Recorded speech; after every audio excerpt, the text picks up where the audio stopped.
Dev direct ചെയ്ത് ഈ വർഷം 2024 മാർച്ചിൽ തിയേറ്റർ റിലീസ് ആയിട്ടുള്ള അധോമുഖം എന്ന സിനിമയെ കുറിച്ചാണ് ഇന്ന് റിവ്യൂ പറയുന്നത്.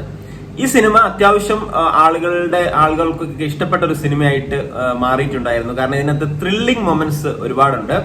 ഒരു സ്ലോ പേസിൽ തുടങ്ങുന്ന കഥയാണ്. ഒരു വൺ ലൈൻ പ്ലോട്ട് എടുത്തു കഴിഞ്ഞാൽ ഈ സിനിമയിൽ മാർട്ടിൻ അതുപോലെ ലീന രണ്ട് ദമ്പതികളുടെ കഥയാണ്. ആദ്യം മുതൽ അവസാനം വരെയാണ് ഇത് പറയുന്നത്. അപ്പൊ ഈ കഥയിൽ ഈ മാർട്ടിൻ ഒരു ലീനയ്ക്ക് ഒരു വെഡിങ് ഗിഫ്റ്റ്, എന്തെങ്കിലും വെഡിങ് ഗിഫ്റ്റ് കൊടുക്കണം എന്ന് ഉദ്ദേശിക്കുന്നു. ഒരു സർപ്രൈസ് ഗിഫ്റ്റ് കൊടുക്കണമെന്ന് ഉദ്ദേശിക്കുന്നു. അപ്പൊ അദ്ദേഹത്തിന് ഒരു ഐഡിയ കിട്ടുന്നില്ല എന്ത് കൊടുക്കണം എന്നുള്ളത്. പലരോടും ചോദിക്കുന്നതൊക്കെ കാണിക്കുന്നുണ്ട്. ഒരാൾ പറയുകയാണ് ഇങ്ങനെ ഒരു ഗിഫ്റ്റ് കൊടുത്താലോ എന്ന് ആലോചിക്കുകയാണ്. അതായത് നമ്മുടെ ലീനയുടെ നായികയുടെ മൊബൈലിൽ അവരറിയാതെ ഒരു ആപ്ലിക്കേഷൻ ഇൻസ്റ്റാൾ ചെയ്യുകയാണ്.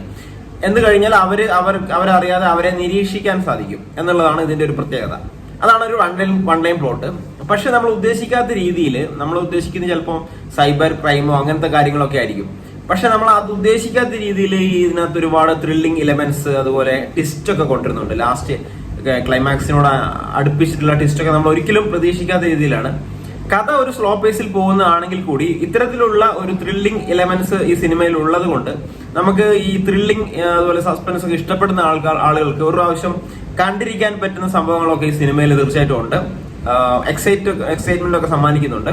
അവസാനത്തേക്ക് പോയി കഴിഞ്ഞാൽ ഈ ജയിലിൽ നിന്ന് നടക്കുന്ന കുറച്ച് സംഭവങ്ങളൊക്കെ നമുക്കത് ലോജിക്കായിട്ട് തോന്നുന്നില്ല. കാരണം ഒരാൾ പെട്ടെന്ന് ജയിലിലേക്ക് വന്നു, അവിടുന്ന് ഒരു ഫ്രണ്ട്ഷിപ്പ് ഉണ്ടായി, അങ്ങനെയൊക്കെ നമുക്ക് ഒരിക്കലും പ്രതീക്ഷിക്കാത്ത രീതിയിലാണ് ലാസ്റ്റിലേക്ക് വരുന്നത്. എങ്കിൽ കൂടിയും ഈ ഒരു കഥാപരിസരം ഒരു പുതുമയുള്ളതായതുകൊണ്ട് നമുക്ക് ഇഷ്ടപ്പെടാൻ സാധ്യത വളരെയേറെയാണ്.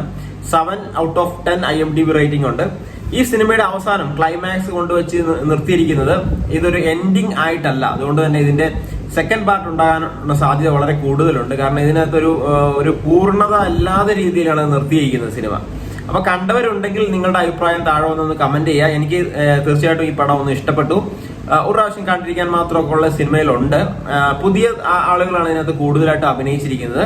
പക്ഷെ നമുക്ക് ഇഷ്ടപ്പെടുന്ന രീതിയിൽ ഈ കഥ ഒരുക്കി വെച്ചിട്ടുണ്ടെന്നാണ് എന്റെ ഒരു അഭിപ്രായം. നിങ്ങളുടെ അഭിപ്രായം താഴെ ഒന്ന് കമന്റ് ചെയ്യുക. ടെക്നിക്കൽ വശങ്ങളൊക്കെ ആണെങ്കിൽ ഒരു ഓക്കെ ഫീലിംഗ് ആണ് എനിക്ക് തന്നത്. അധികം സോങ്സും കാര്യങ്ങളൊന്നും ഈ സിനിമയിലില്ല. ബോറടി കൂടാതെ ഒരു പ്രാവശ്യം കണ്ടിരിക്കാൻ പറ്റും. നിങ്ങൾ നമ്മുടെ ചാനൽ ഒന്ന് സപ്പോർട്ട് ചെയ്യുക. ലൈക്ക് ചെയ്താൽ എനിക്ക് കുറച്ചും കൂടെ ഇങ്ങനെയുള്ള സിനിമകളൊക്കെ നിങ്ങളുടെ മുന്നിലേക്ക് എത്തിക്കാൻ വേണ്ടി എനിക്ക് ഒരു ഉണർവ് ഉണ്ടാകും. അപ്പൊ അതുകൊണ്ട് തന്നെ ഒരു ലൈക്ക് കൂടെ തരിക. Thank you for watching.